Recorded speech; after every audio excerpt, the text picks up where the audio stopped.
Hey golfers.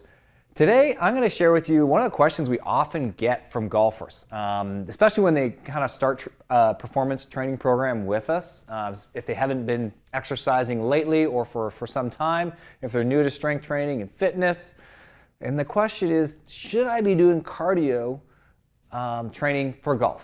And the classic strength and conditioning answer is, well, it depends. So it does depend on several things, but the short answer I would say for strictly golf performance, do you need to do cardiovascular conditioning in the traditional sense? No, it's not an essential.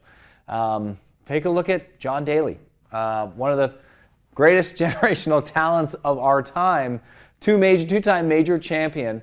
Wasn't the most consistent, but that was probably due to maybe other lifestyle factors. But he definitely was not the model of health and fitness. If you look at someone like Craig Stadler as well. These guys had very, very successful careers and played at the highest level, and didn't really do any cardiovascular training that I know of. I could be mistaken, but it definitely didn't appear from their waistline that they did. So golf, and if we look at it from an energy system standpoint, golf is essentially it's a sprint. The golf swing itself is a very athletic event. It involves pretty much your whole body, and you're expressing power in about a 1.5 second window. So it's even shorter than a 100-meter sprint. Think of it as like a 2 to 5 yard dash. You're expressing a lot of power in a short amount of time. So your body has the energy within it to make a golf swing and to make a fast golf swing. And then you've got several minutes to recover until the next shot. So from an energy system standpoint, do you need to do cardiovascular conditioning in the traditional sense? No. However, if you are looking to play golf and enjoy golf for a long period of time and have your body, the vessel that's going to carry you through those rounds of golf into your 60s, 70s, and hopefully into your 80s, then cardiovascular conditioning could be a benefit to you.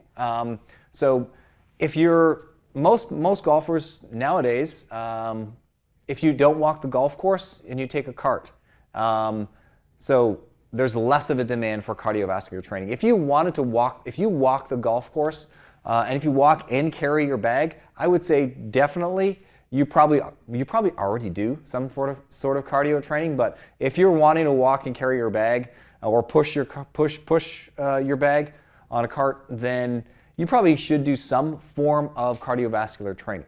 Whether you do steady state cardio, whether you do interval training.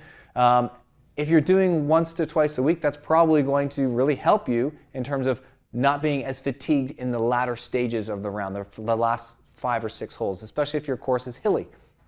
If you're taking a cart, again, that doesn't matter as much, but if you're a golfer who carts most of the time and you're noticing that if you have a bit of a walk to the cart, or if it's cart path only, and you've got to walk out to the fairway, across the fairway into the other side, maybe to look for your ball and then come back, and you notice that your respiration rate or your breathing is a little labored just from walking to and from the cart, you probably could stand to use some cardiovascular exercise as a benefit just for your overall health and wellness. So again, from a longevity standpoint, we're all about longevity here at P4S Golf. That's our mission, is to be able to give golfers longevity. And we define that as the golfer being able to play at whatever level they desire for as long as you want. So from that standpoint, I would say yes, some cardiovascular exercise is going to be a benefit to you for the longevity of your golfing life, for sure. From a pure performance standpoint, it's maybe not 100% necessary. You're going to benefit a lot more from making sure your body is mobile in the 4 rotary centers so that you can rotate around the areas where you need to rotate. That's neck, spine, shoulders, and your hips. And then making sure that you have enough strength to support the speed that you're currently swinging. Okay, so an easier way to say that is you need to have enough power and strength to push pretty hard and to be able to jump. If you can't do those things, you probably need to get in the gym and work on your overall strength to support the speed you're currently swinging, and possibly increase your swing speed if you're looking at to get performance benefits there. So I hope I cleared up a few maybe myths or misconceptions about, do you need to do cardiovascular training in golf?